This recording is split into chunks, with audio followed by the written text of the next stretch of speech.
Elle refuse de nous confier son nom, mais nous raconte avoir rencontré celui qui allait devenir son époux sur Facebook. Après s'être liée de sentiments avec le combattant de l'État islamique, elle quitte le Soudan pour le rejoindre en 2017.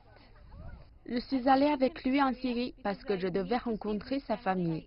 J'avais le sentiment que je devais rencontrer sa famille pour en savoir plus sur lui. Alors je suis venue ici et après une semaine, il a été tué et j'étais coincée ici.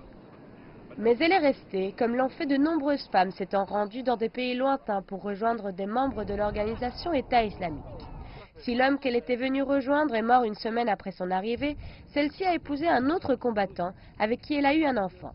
Lorsque la coalition soutenant les forces démocratiques syriennes a chassé l'État islamique de Raqqa, elle s'est enfuie avec les autres combattants vers Baghouz. Elle dit ne pas avoir eu le choix. Je ne pouvais pas m'échapper. Ici, vous êtes une femme mariée ou divorcée ou veuve. Mais vous restez où se trouvent les femmes. Vous ne pouvez pas sortir. Des dizaines de milliers de civils, membres de l'État islamique et leurs épouses, ont fui Baghouz au cours des dernières semaines, alors que les forces démocratiques syriennes ont repoussé le groupe terroriste. Des membres présumés sont actuellement interrogés, leurs épouses et enfants sont quant à eux amenés dans des camps. Certaines questions se posent désormais.